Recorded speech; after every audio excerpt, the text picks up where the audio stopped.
सबैलाई जय मसीह। हामी आजको वचन हामी हेर्नेछौँ। तपाईहरुको बीचमा एउटा घटनाको बारेमा कुरा गर्दैछु। र येशू प्रभु जब संसारमा हुनुहुन्थ्यो, उहाँले धेरैवटा अवस्थाहरूमा मानिसहरूसँग उहाँले कुराकानी गर्नुहुन्थ्यो, सिकाउनुहुन्थ्यो। अनि थुप्रै घटनाहरू येशू प्रभुको जीवनमा, येशू प्रभु जब संसारमा हुनुहुन्थ्यो त्यहाँ घटेका थिए। कतिचोटि येशूले धेरै किसिमका रोगहरूलाई निको बनाउनु भयो। विभिन्न किसिमका रोग लागेका मानिसहरू येशू कहाँ आउँथे।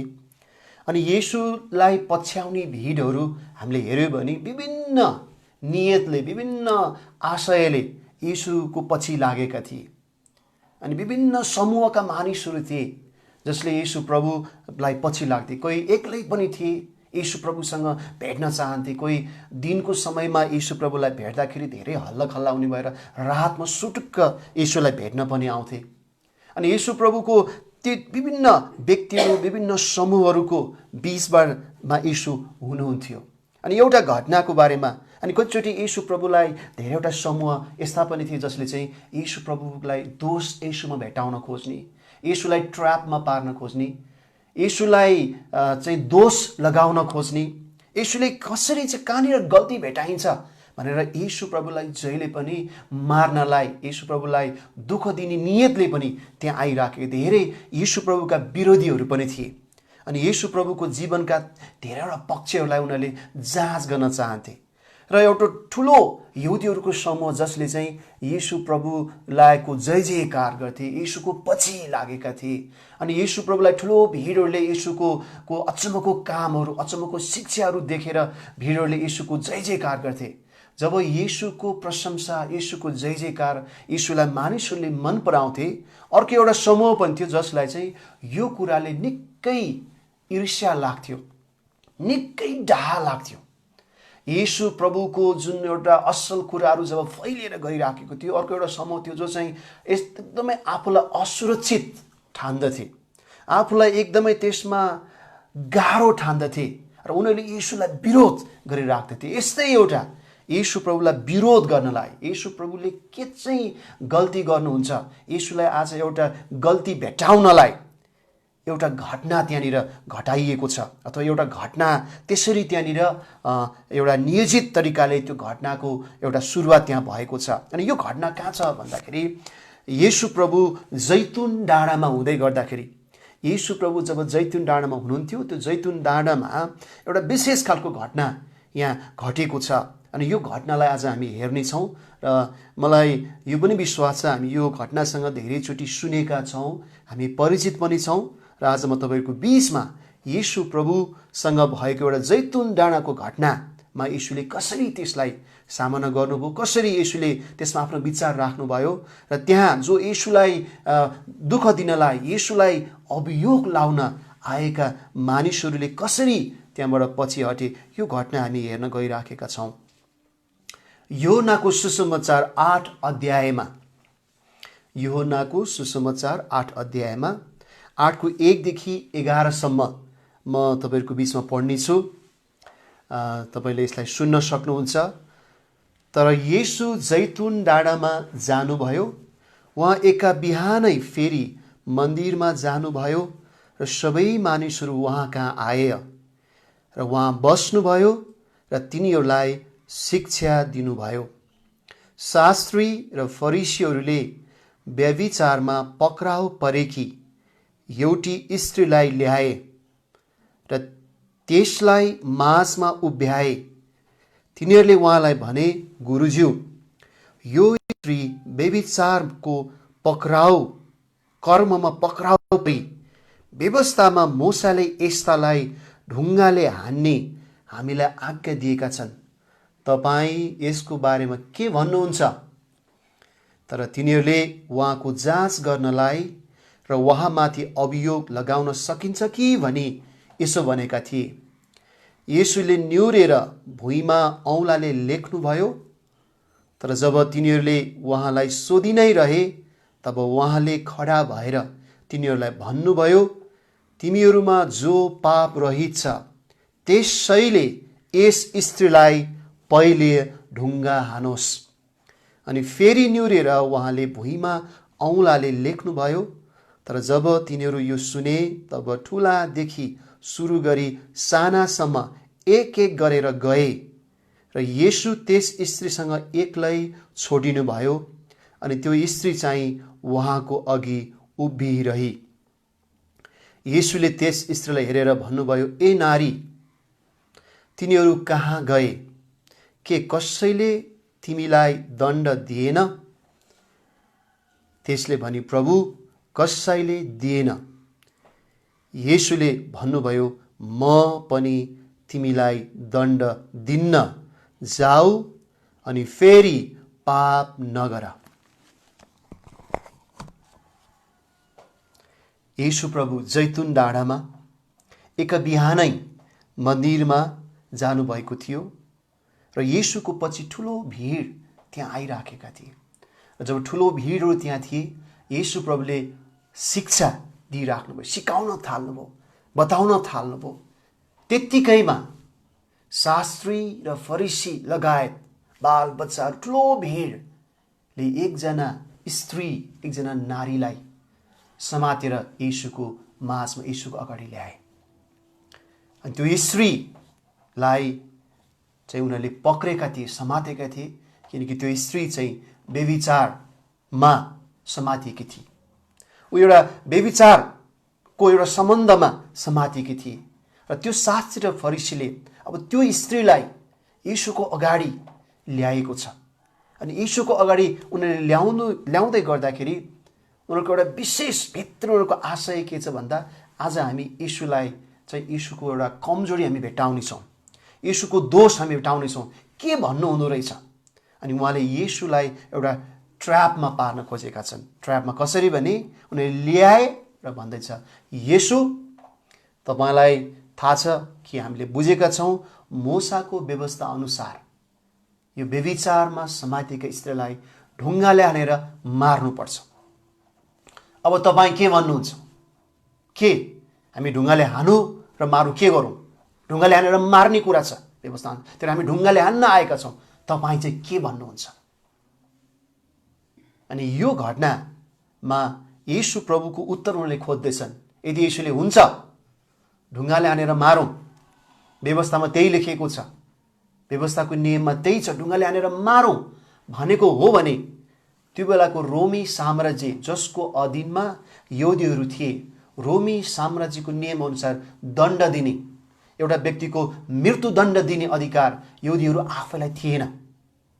यो कारणले गर्दाखेरि यदि येशू प्रभुले त्यो कुरामा स्वीकृति दिने हो भने के हुन्छ भने उनीहरूले गएर रोमीहरूलाई भन्छन् कि हेर्नुहोस्, तपाईँहरूको दण्ड आज्ञाको विरोधमा येशूले बोल्नुभयो, येशूले सहमति दिनुभयो, येशू पनि यसकै पक्षमा हुनुहुन्छ भनेर रोमीसँग उनीहरूले कुरा गरेर येशूलाई उनीहरूले समस्यामा पार्न चाहन्थे। अर्कोतिर यदि येशू प्रभुले हुँदैन, स्त्रीले ढुङ्गाले नहानौँ, नमारौँ, हुँदैन, किन मार्ने भनेको भए उनीहरूले के गर्थे भन्दा, यही येशू मोसाको विरुद्धमा छन्, मोसाको व्यवस्थाको आज्ञालाई स्वीकार गर्दैनन्, मोसाको व्यवस्थाको विरोध गर्ने येशू भनेर अर्को पक्षतिर त्यहाँ ट्र्याप पार्न चाहने। अनि यो ट्र्याप पार्ने अवस्थाको बिचमा आएर यहाँ प्रश्न गरिराखेको छ। अनि अर्को मुख्य कुरा के छ भन्दाखेरि यहाँ उनीहरूले चाहिँ त्यो स्त्रीलाई दोषी र दण्ड दिन आइराखेका छन्। अनि फरिसी र शास्त्रीहरू एउटा जुर्मुराएर उनीहरू उफ्रिँदै उनीहरूको साथमा थुप्रै भिडहरूले मन लाग्छ उनीहरूको खल्तीमा पल्टामा ढुङ्गाहरू बोकेर त्यो स्त्रीलाई ढुङ्गाले हान्नलाई उनीहरू आइराखेका छन्। उनीहरूसँग न स्त्रीप्रति कुनै दया छ, न त्यसमा उनीहरूले चाहिँ उनीहरूको नियत चाहिँ के छ भन्दा त्यो स्त्रीप्रति दया पनि छैन, ढुङ्गाले हान्न चाहन्छन्। अर्को चाहिँ येशू प्रभुको जुन किसिमको महिमा, जुन किसिमको उहाँको असल कार्यहरूको बारेमा यहुदीहरूको बिचमा जुन कुरा फैलिराखेको छ त्यसमा उनीहरूले त्यसमा चाहिँ एउटा ठुलो एउटा आरोप लाउन चाहन्छन्, एउटा अभियोग लाउन सक्छन् र येशूको विरोधमा उनीहरूले त्यो माहौल बनाउन चाहन्छन् त्यो नियतको साथ। अनि यो घटना घटेको छ बिहानै आज एउटा यस्तो खालको दिन उनीहरूको लागि हुँदैछ जुन दिनमा एउटा ठुलो घटना आउँदैछ। अनि यो किसिमको ट्र्यापको बिचमा येशू प्रभु त्यहाँ हुनुहुन्छ। अनि येशू प्रभु चाहिँ यो बेलामा टुकसुक बसेर जमिनमा यसो लेखिराख्नु भएको छ, कोरिराख्नु भएको छ।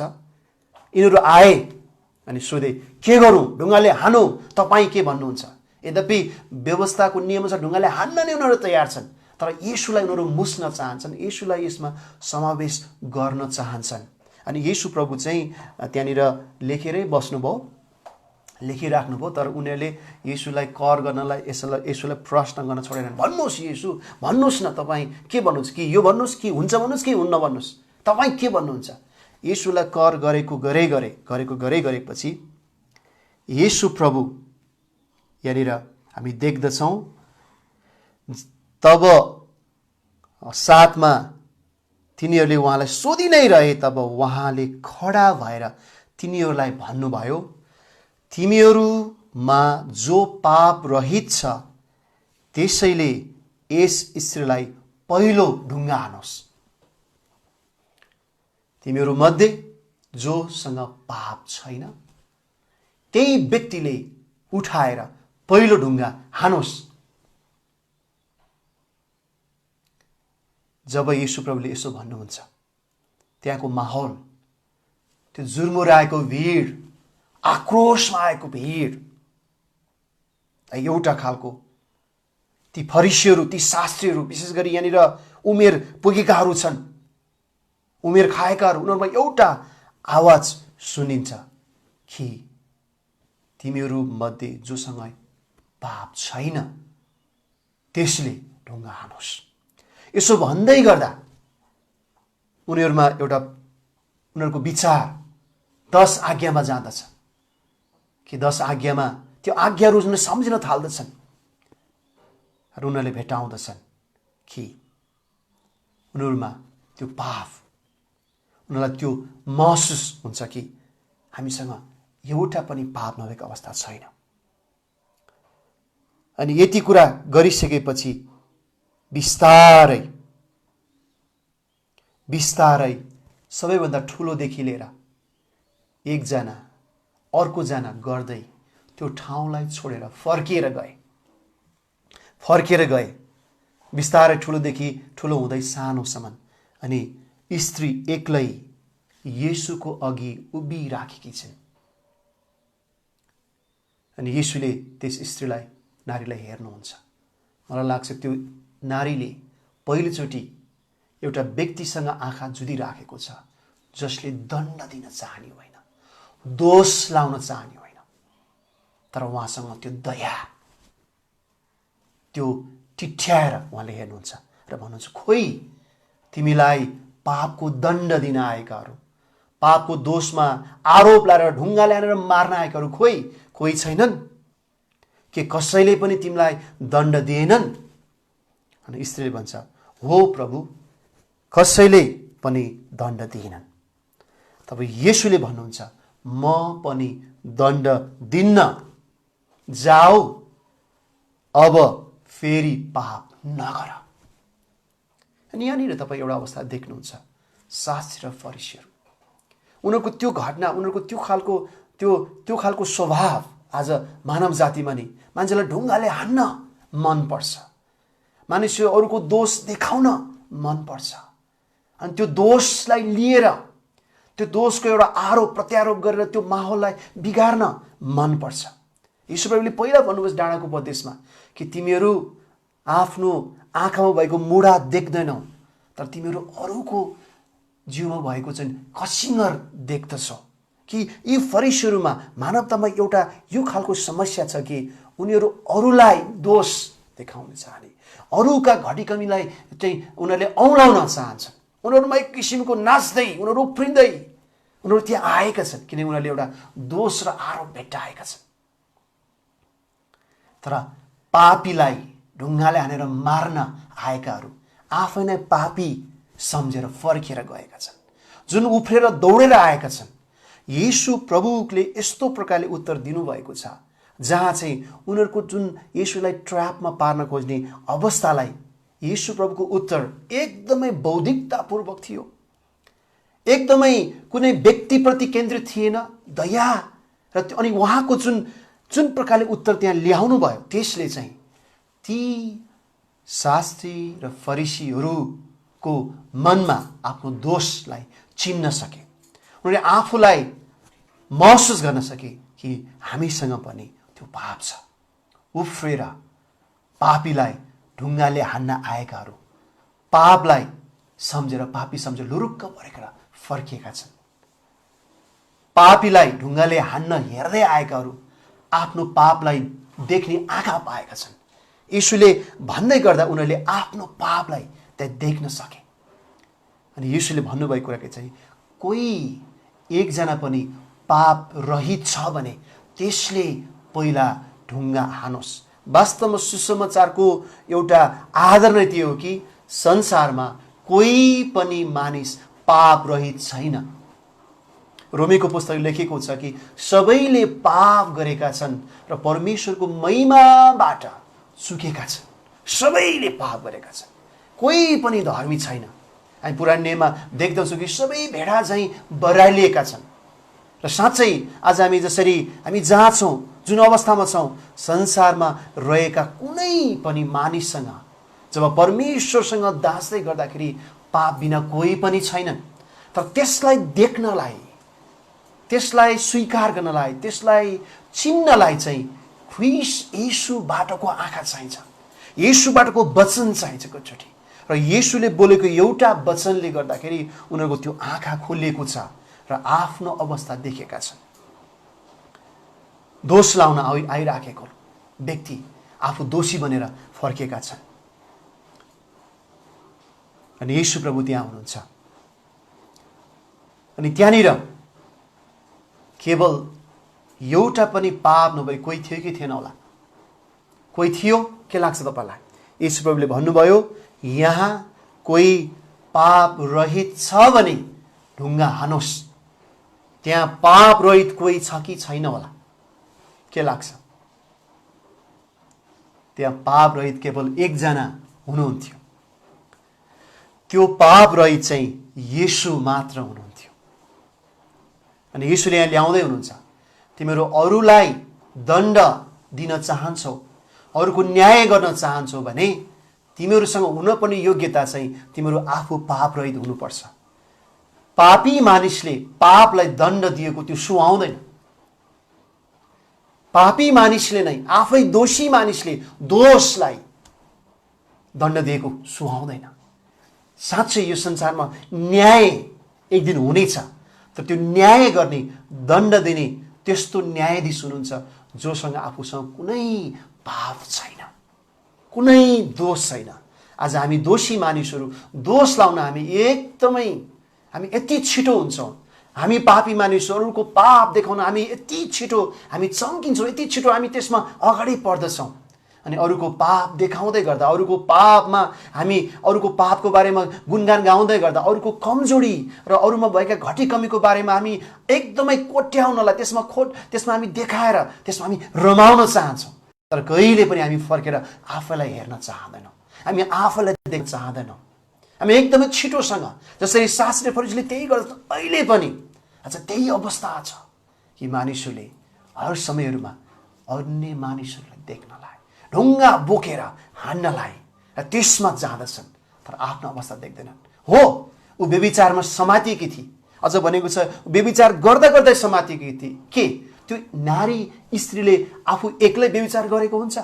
खोइ त पुरुष, त्यो व्यभिचार गर्ने पुरुष खोइ हुन सक्छ। त्यो पुरुष चाहिँ त्यो ठाउँको, त्यो अवस्थाको अलिकति मान्य गुन्ने छ, उसको प्रभाव छ, उसको शक्ति र सामर्थ्य छ, र शक्ति र सामर्थ्य भएको व्यक्तिलाई नियम त्यहाँ लाग्दैन। तर यो नारी जो अबाला छिन्, कमजोर छिन् होला, उसको भनिदिने बोलिदिने कोही छैन होला, र त्यस्तालाई उसलाई चाहिँ उनीहरूले समात्दै घोक्र्याउँदै ल्याएर दोष देखाउन चाहन्छ। अनि त्यो एउटा हृदयको कुनाबाट निस्किने एउटा दोष यहाँनिर देखिन्छ। दोष देखाउनेहरू। अनि येशू प्रभुले जब त्यो ओड भन्नुहुन्छ कि येशूको वचनले, बोलीले गर्दाखेरि उनीहरूले आफ्नो पापलाई चिन्दछन्, आफैलाई हेर्दछन्, बिस्तारै उनीहरूको ढुङ्गाहरू खस्दछ। उनीहरूको त्यो आक्रोश र आडम्बर अब निहुरेर उँधो मुन्टो लाएर आफ्नो बाटो लाग्दछ। त्यहाँ केवल येशूको अघि उभिने स्त्री मात्रै छिन्। ती स्त्री येशूको अगाडि उभिएकी छिन् अनि त्यो स्त्रीलाई येशू प्रभुले दया गर्नुहुन्छ, उत्पत्ति येशू टिठ्याउनुहुन्छ। यदि हामी आफूलाई सम्झिने हो भने नियम अनुसार व्यभिचारमा पक्रेकी पापीलाई ढुङ्गाले हान्दै आएको भिडमा हामी के गर्थ्यौँ होला? हामी भिडकै पक्षमा लाग्न सक्थ्यौँ होला, भिड सँगसँगै हामी त्यसको खेदो गर्न सक्थ्यौँ होला। तर येशू प्रभु त्यस्तो हो। येशू प्रभुले त्यो माहौललाई उहाँको कारणले गर्दा परिवर्तन भएको छ। त्यो स्त्रीलाई येशू प्रभुले दया अनि माया गर्नुभएको छ। येशू प्रभुले त्यो स्त्रीलाई अन्य बढी समस्या र एउटा अप्ठ्यारोमा पार्न चाहनुहुन्न, लाजमा पार्न चाहनुहुन्न, अप्ठ्यारोमा पुर्याउन चाहनुहुन्न। येशू प्रभुले त्यहाँ उद्धार, एउटा छुटकारा र माहौल दिन जान्छ। येशू प्रभुले कहिले पनि दोषमाथि दण्ड, दोषीलाई अझै बढी उहाँले लाग्न चाहनुहुन्न। अनि येशू प्रभुले जब हेर्नुहुन्छ स्त्रीलाई, भन्नुहुन्छ खोइ तिनीहरू तिमीलाई दोषी दिएर दण्ड दिनेहरू खोइ। अनि येशूले भन्छ कोही पनि छैन, सबै फर्केर गए। अनि येशूले यहाँ भन्नुहुन्छ म पनि दण्ड दिन्न। येशू प्रभु दण्ड दिनलाई, दोष लाउन संसारमा आउनु भएको होइन। हामीलाई एकदमै कण्ठ भएको यूहन्नाको सुसमाचार 3 अध्यायमा लेखेको छ, परमेश्वरले संसारलाई यस्तो प्रेम गर्नुभयो, उहाँको एकमात्र पुत्र दिनुभयो ताकि उहाँलाई विश्वास गर्ने कोही नाश नहोस् तर त्यसले अनन्त जीवन पाओस्। त्यसको लगत्तै 17 मा लेखेको छ कि परमेश्वरले आफ्नो पुत्रलाई संसारलाई दोषी ठहराउन पठाउनु भएन तर संसार उहाँद्वारा बाँचोस् भनेर येशूले पठाउनु भयो। दोषी देखाउनलाई, दोष देखाउन येशू संसारमा आउनु भएन तर संसारलाई बचाउनलाई आउनुभयो। येशूको मिसन चाहिँ दोष देखाउने र दण्ड दिने होइन तर बचाउने मिसन थियो। अनि आज हामी येशूका पछि लागेका, येशूको चेलाहरूमा आज त्यही मिसन हामी हुनुपर्छ कि मान्छेलाई दोष देखाउने र दण्ड दिने होइन तर बचाउने मिसन, बचाउने कामको मिसन हामीसँग हुनुपर्छ। अनि आज हामी त्यही पक्ष हुनुहुन्छ कि हाम्रो कारणले मानिसहरूलाई बाँच्नुपर्छ, मानिसहरूलाई दोषाउने होइन तर बचाउने मिसन आज हामीले लिन पर्ने हुन्छ। अनि येशू प्रभुको एउटा अवस्था म यहाँ देख्दछु, त्यो के भन्दाखेरि हो येशू प्रभुले त्यस स्त्रीलाई दण्ड दिनु भएन, अर्थात् त्यो स्त्रीलाई येशूले माया गर्नुभयो तर त्यो स्त्रीले जे गरिराखेकी थिए त्यसमा येशूले अनुमति दिनु भएन, अथवा उसले त्यो स्त्रीले गरेको काममा येशूले सहमति देखाउनु भएन। येशूले स्त्रीलाई माया गर्नुभयो, स्त्रीलाई दया गर्नुभयो तर स्त्रीले गरेको कामलाई उहाँले त्यो ठिकै छ भनेर सम्झौता गर्नु भएन। किनकि उहाँले भन्नुभयो अब फेरि पाप नगर, जे गरेको थियो त्यो पाप थियो, अब नगर, किनकि त्यो गर्नु ठिक होइन। अनि येशू प्रभुसँग एउटा हामी के देख्छौँ भने उहाँले व्यक्तिलाई माया गर्नुहुन्छ, दया गर्नुहुन्छ तर व्यक्तिले गरेका गलत कामलाई उहाँले त्यही अनुसार त्यसलाई उहाँले चाहिँ गलतलाई गलत प्रकारले उहाँले डिल गर्नुहुन्छ। तर हामी मानिसहरूमा एउटा समस्या कस्तो छ भने जुन बेलामा हामीलाई कोही व्यक्ति मनपर्छ अनि त्यो व्यक्तिलाई मन पराउने र त्यो व्यक्तिले गरेको नराम्रो कामलाई नराम्रो भन्न सक्ने कुरामा हामी जहिले पनि त्यसलाई हामी घोलमोल बनाउँछौँ, मिक्स माक्स गर्छौँ, हामी त्यसलाई छुट्याउनै सक्दैनौँ। जुन बेलामा व्यक्ति मनपर्छ उसले गरेका नराम्रो कामलाई नै हामी आँखा चिम्लिन्छौँ, हामी त्यसमै ठिकै हो भन्छौँ, त्यसलाई हामी गलतलाई गलत भनेर कचोटि त्यो व्यक्ति र व्यक्तिको विचार, व्यक्ति र व्यक्तिको कामलाई छुट्याउँदैनौँ। किनभने व्यक्ति ठिक लागेको दिन सबै कुरा ठिक हुन्छ अनि कुनै समय आउँछ व्यक्ति हामीलाई मन पर्दैन, व्यक्ति ठिक लाग्दैन अनि उसले गरेका सबै काम, उसको सम्बन्धका सबै मान्छेहरू, उसले हिँडेका सबै थोकहरू हामी अब गलत साबित गर्न चाहन्छौँ र त्यसकै पछि हामी लागिरहन चाहन्छौँ। आज हामीले व्यक्ति र व्यक्तिको विचार छुट्याउनुपर्छ। व्यक्तिको विचारमा सहमति हुँदैन होला, व्यक्तिको विचारमा हामीलाई ठिक नलाग्ला, त्यो गलत हुनसक्छ तर व्यक्तिलाई हामी दया, व्यक्तिलाई हामी माया गर्न सक्छौँ। अनि यो अवस्था हामीले यहाँबाट देख्न सक्दछौँ। र येशू प्रभुले यहाँनिर हिजो स्त्रीले के गरी हिजो के हुँदै गयो त्यसलाई उहाँले कोट्याएर त्यसलाई अझै बढी उचालेर उहाँ जानुभएको छैन। उहाँ त अब फेरि पाप नगर, अब नयाँ बाटो तिमी अगाडि जाऊ, अब नयाँ आशामा तिमी अगाडि बढ, तिम्रो लागि अब नयाँ भविष्य छ। अनि येशू प्रभुले हाम्रो लागि आज तपाईँ र म कहाँ छौँ, हिजो मैले के गर्यो त्यसलाई उहाँले त्यसलाई खोतालेर दोषी देखाउन चाहनुहुन्न। तर येशू प्रभुले जब हामीलाई भेटाउनुहुन्छ अनि येशू प्रभुले अब उसो हाम्रो लागि नयाँ बाटो नयाँ आशामा उहाँले हामीलाई साथ दिनुहुन्छ। अनि तपाईँ र मलाई येशू प्रभुले अहिले पनि तपाईँ र मलाई अप्ठ्यारोमा पारेर अझै गाह्रोमा पार्ने होइन, तर तपाईँ र मलाई क्षमा दिएर बचाउन चाहनुहुन्छ। अनि आज हामी विचार गरौँ कि येशू प्रभुमा जाँदाखेरि एउटा दोषीले पनि एउटा सुरक्षित महसुस गर्छ। येशू प्रभुमा जाँदाखेरि ती समाजले दण्डको भागीदार ढुङ्गाले हानेर मार्न घोषणा गरेको व्यक्तिले पनि येशूको प्रेममा, येशूको अगाडि, येशूको उपस्थितिमा ऊ सुरक्षित महसुस गर्छ। यसको अर्थ येशू प्रभुले उसले जे गर्यो त्यसलाई स्वीकार गरेर ठिक छ भन्नु भएन। अब उसो पाप नगर उहाँले भन्नुभयो र येशूले नगर भन्दै गर्दाखेरि पाप नगर्ने येशूको शक्ति उसमा आएको छ। र त्यो स्त्रीको जीवनमा जे कुरा देखा परेको थियो, जो घटना घट्यो, यो घटनाले अब आउँदा त्यो स्त्रीको जीवनको बाटोहरू, अब आउँदा त्यो स्त्रीको जीवनका दिनहरू चाहिँ फरक बनेर जान सक्यो। अनि कतिचोटि हाम्रो जीवनमा नि लुकिएका पापहरू देखा पर्न सक्छन्, त्यो कुरा अगाडि देखिन्छ, तर त्यसपछि त्यो देखेर त्यो घटनालाई हामी प्रभु कहाँ ल्याउँदाखेरि त्यसपछि त्यसले अर्को नयाँ बाटो, उद्धारको बाटो, अर्को असल परिवेश त्यसले ल्याउन सक्छ।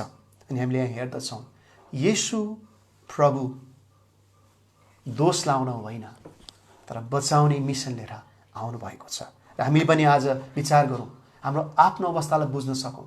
अनि एउटा कुरा हामी देख्दछौँ यो घटनामा, आखिर सबैजना त्यो जैतुन डाँडाको मन्दिरबाट फर्केर गए, तर स्त्री फर्केर जानु र अरू शास्त्री र फरिसी फर्कनुमा फरक छ।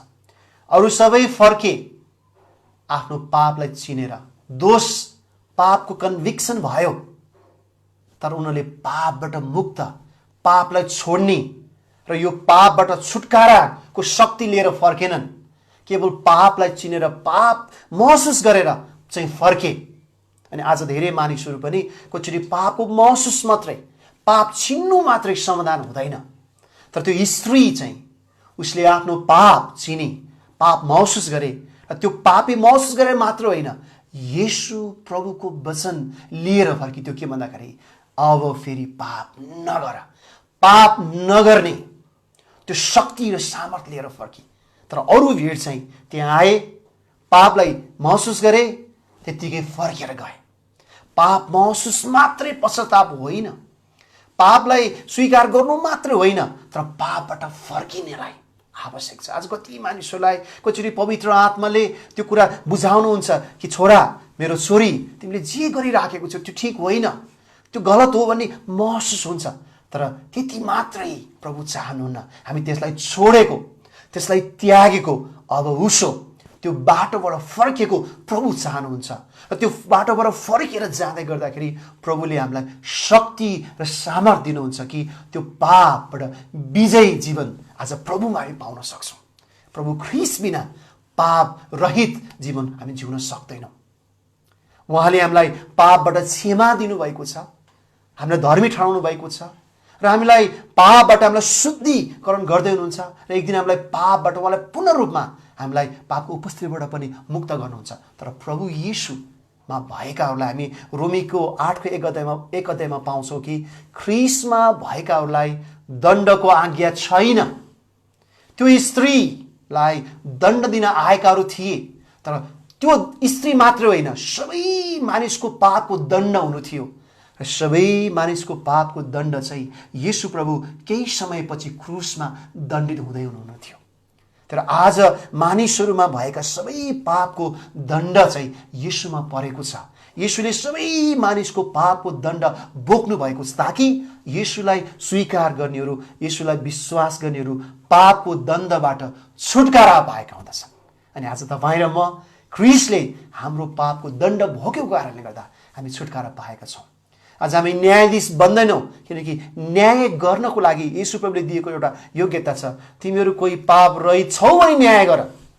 अनि पाप रहित भएर न्याय गर्ने चाहिँ येशू मात्रै हुनुहुन्छ। अनि आज हामी धेरैचोटि हामी चर्च, हामी क्रिस्चियन, हामी मण्डलीहरूमा पनि हामी एकदमै फरवर्ड छौँ न्याय गर्नलाई। हामी एकदमै छिटो छौँ मान्छेको दोष र कमजोरी देखाउनलाई। अनि हामीलाई त्यसमा आनन्द लाग्छ।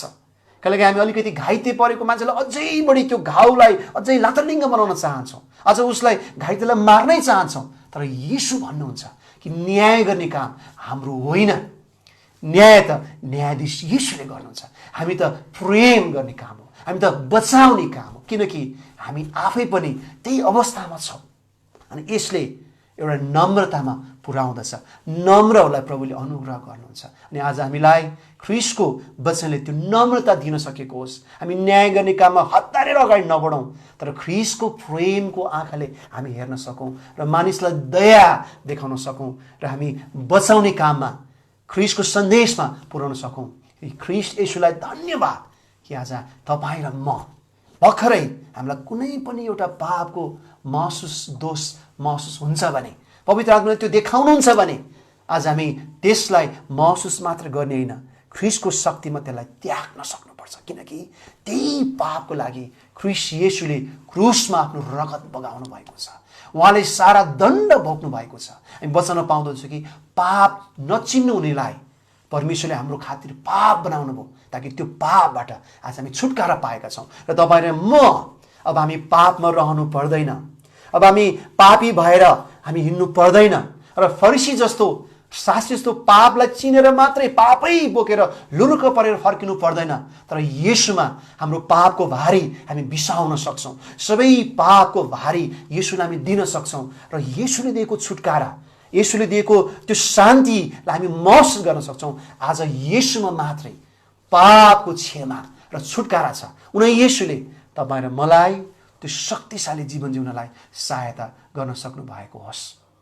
प्रभुले तपाईँ र मेरो जीवनमा मलाई आशा छ यो खण्डबाट प्रभुले केही कुरा बोल्नु भएको छ। अनि तपाईँले यस समय मनमा नै तपाईँले प्रभुसँग, प्रभुको आत्माले तपाईँसँग केही कुरा भन्नुभएको छ। अनि आत्माले हाम्रो मनको भाषा बुझ्नुहुन्छ। अनि तपाईँको आफ्नो मनबाट प्रभुलाई भन्नुहोस् कि काहीँ कुनै ठाउँमा तपाईँको जीवनमा प्रभुलाई मन नपर्ने कुरा केही छ भने प्रभुले आज त्यसलाई क्षमा दिन चाहनुहुन्छ।